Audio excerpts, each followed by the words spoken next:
Breve será dia. Guardemos silêncio. A vida assim o quer. Ao pé da minha casa natal havia um lago. Eu ia lá e sentava-me à beira dele, sobre um tronco de árvore que caíra quase dentro de água. Sentava-me na ponta e molhava na água os pés, esticando para baixo os dedos. Depois, olhava excessivamente para a ponta dos pés, mas não era para os ver. Não sei porquê, mas parece-me deste lago que ele nunca existiu. Lembrar-me dele é como não poder lembrar de nada. Quem sabe porque é que eu digo isto? E se fui eu que revivi o que recordo? À beira-mar somos tristes quando sonhamos. Não podemos ser o que queremos ser porque o que queremos ser queremos sempre ter sido no passado. Quando a onda se espalha e a espuma chia, parece que há 1000 vozes mínimas a falar. A espuma só parece ser fresca a quem a julga uma. Tudo é muito e nós não sabemos nada. Quereis que vos conte o que eu sonhava à beira-mar? Podeis contá-lo, minha irmã, mas nada em nós tem necessidade que nos contais. Se é belo, tenho já pena de vir a tê-lo ouvido. E se não é belo, esperai. Contai-o só depois do alterardes. Vou dizer-vos-lo. Não é inteiramente falso, porque sem dúvida nada é inteiramente falso. Deve ter sido assim.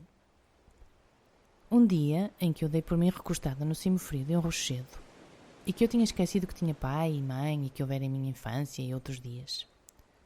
Nesse dia havia ao longe como uma coisa que eu só pensasse em ver a passagem vaga de uma vela. Depois ela cessou. Quando reparei para mim, vi que já tinha esse meu sonho. Não sei onde ele teve princípio. E nunca tornei a ver outra vela. Nenhuma das velas dos navios que saem aqui de um porto se parece com aquela. Mesmo quando é lua e os navios passam longe devagar.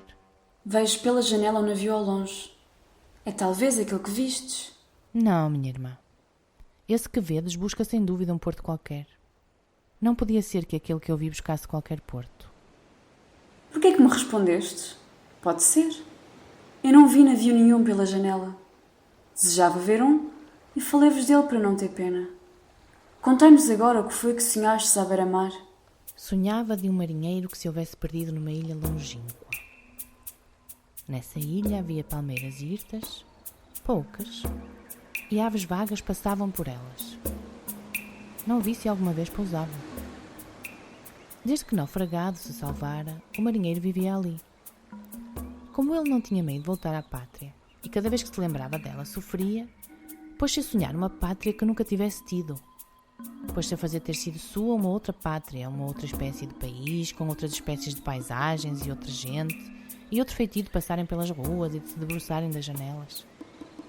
Cada hora ele construía em sonho essa falsa pátria, e ele nunca deixava de sonhar.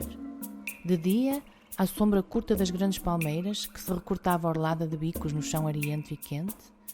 De noite, estendido na praia de costas e não reparando nas estrelas. Não ter havido uma árvore que mosqueasse sobre as minhas mãos estendidas a sombra de um sonho como esse. Deixai-a falar, não a interrompais. Ela conhece palavras que as sereias lhe ensinaram.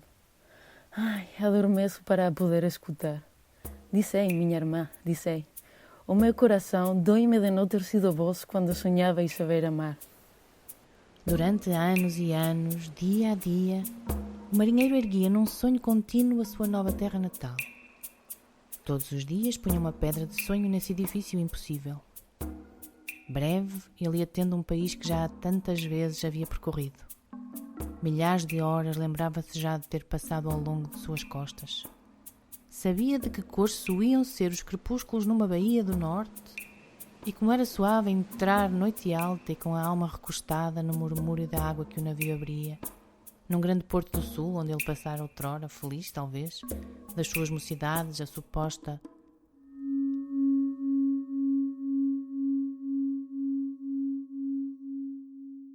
Minha irmã, por que é que vos calais? Não se deve falar demasiado. A vida espreita-nos sempre. Toda a hora é materna para os sonhos, mas é preciso não o saber. Quando falo demais, começo a separar-me de mim e a ouvir-me falar. Isso faz com que me compadeça de mim própria e sinta demasiadamente o coração. Tenho então uma vontade lacrimosa de o ter nos meus braços para o poder embalar como a um filho. Vede, o horizonte empalideceu. O dia não pode já tardar. Será preciso que eu vos fale ainda mais do meu sonho? Contai sempre, minha irmã, contai sempre. Não pareis de contar, nem repareis em que dias raiam. O dia nunca raia para quem encosta a cabeça no seio das horas sonhadas. Não torçais as mãos, isso faz um ruído como o de uma serpente furtiva. Falai-nos muito mais do vosso sonho. Ele é tão verdadeiro que nem tem sentido nenhum. Só pensar em ouvir-vos me toca de música na alma. Sim, falar-vos-ei mais dele. Mesmo eu preciso de vos-lo contar. À medida que o vou contando, é a mim também que o conto. São 3 a escutar. 3, não sei quantas. Não faleis assim. Contai deprisa, contai outra vez. Não faleis em quantos podem ouvir. Nós nunca sabemos quantas coisas realmente vivem e veem e escutam. Voltai ao vosso sonho. O marinheiro. O que sonhava o marinheiro? Ao princípio, ele criou as paisagens. Depois criou as cidades. Criou depois as ruas e as travessas, uma a uma, cinzelando-as na matéria da sua alma. Uma a uma as ruas, bairro a bairro, até às muralhas dos cais de onde ele criou depois os portos. Uma a uma as ruas e a gente que as percorria e que olhava sobre elas das janelas. Passou a conhecer certa gente como quem a reconhece apenas. Ia-lhes conhecendo as vidas passadas e as conversas, e tudo isto era como quem sonha apenas paisagens e as vai vendo. Depois viajava, recordando através do país que criara. E assim foi construindo o seu passado. Breve, tinha uma outra vida anterior. Tinha já nessa nova pátria um lugar onde nascera, os lugares onde passara a juventude, os portos onde embarcara. Ia tendo tido os companheiros de infância e depois os amigos e inimigos da sua idade viril. Tudo era diferente de como ele o tivera. Nem o país, nem a gente, nem o seu passado próprio se pareciam com o que haviam sido. Exigis que eu continue? Causa-me tanta pena falar disto. Agora porque vos falo disto, aprazia-me mais estar-vos falando de outros sonhos. Continuai, ainda que não sabeis porquê. Quanto mais vos ouço, mais me não pertenço. Será bom realmente continueis? Deve qualquer história ter fim. Em todo caso falai. Importa tão pouco o que dizemos ou não dizemos. Velamos as horas que passam. O nosso mister é inútil, como a vida. Um dia, que chovera muito e o horizonte estava mais incerto, o marinheiro cansou-se de sonhar. Quis então recordar a sua pátria verdadeira. Mas viu que não se lembrava de nada, que ela não existia para ele. Meninice de que se lembrasse era na sua pátria de sonho. Adolescência que recordasse era aquela que se criara. Toda a sua vida tinha sido a sua vida que sonhara. E ele viu que não podia ser que outra vida tivesse existido.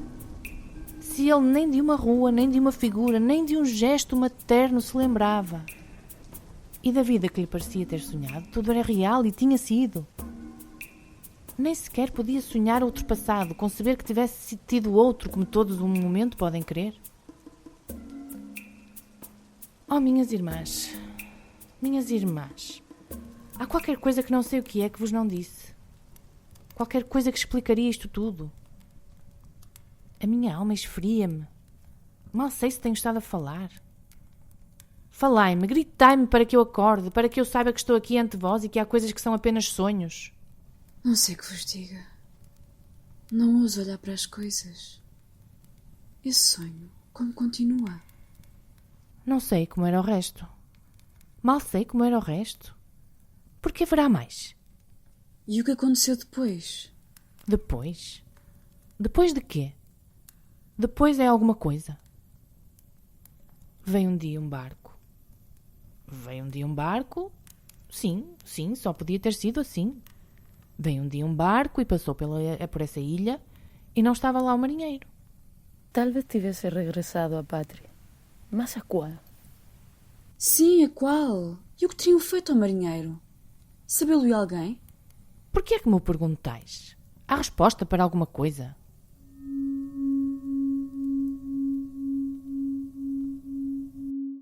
Será absolutamente necessário, mesmo dentro do vosso sonho, que tenha havido esse marinheiro e essa ilha? Não, minha irmã. Nada é absolutamente necessário. Ao menos, como acabou o sonho? Não acabou? Não sei. Nenhum sonho acaba. Sei eu ao certo se eu não continuo sonhando. Se eu não sonho sem o saber. Se o sonhá-lo não é esta coisa vaga que eu chamo a minha vida. Não me faleis mais. Princípio a estar certa de qualquer coisa que não sei o que é. Avançam para mim por uma noite que não é esta os passos de um horror que desconheço. Quem teria eu ido despertar com o sonho meu que vos contei? Tenho um medo disforme de que Deus tivesse proibido o meu sonho. Ele é sem dúvida mais real do que Deus permite. Não estejais silenciosas, dizei-me ao menos que a noite vai passando, embora eu o saiba. Vede, começa a ir ser dia. Vede, vai haver o dia real. Paremos, não pensemos mais. Não tentemos seguir nesta aventura interior. Quem sabe o que está no fim dela? Tudo isto, minhas irmãs, passou-se na noite. Não falemos mais disto nem a nós próprias. É humano e conveniente que tomemos cada qual a sua atitude de tristeza. Ai, foi-me tão belo escutar-vos. Não digais que não. Bem sei que não valeu a pena. É por isso que eu achei belo. Não foi por isso, mas deixei que eu o diga. De resto, a música da vossa voz, que escutei ainda mais que as vossas palavras, deixa-me, talvez só por ser música, descontente. Tudo deixa descontente, minha irmã. Os homens que pensam cansam-se de tudo porque tudo muda. Os homens que passam provam-no porque mudam com tudo. De eterno e belo há apenas o sonho. Porque estamos nós falando ainda. Não sei. Por que é que se morre? Talvez por não se sonhar bastante. É possível. Não valeria então a pena fechar-nos no sonho e esquecer a vida para que a morte nos esquecesse? Não, minha irmã. Nada vale a pena. Minhas irmãs, eis a dia. Vede, a linha dos montes maravilha-se. Por que não choramos nós? Aquela que finge estar ali era bela e nova como nós, e sonhava também. Estou certa que o sonho dela era o mais belo de todos. Ela de que sonharia? Falai mais baixo. Ela escuta-nos, talvez. E já sabe para que servem os sonhos.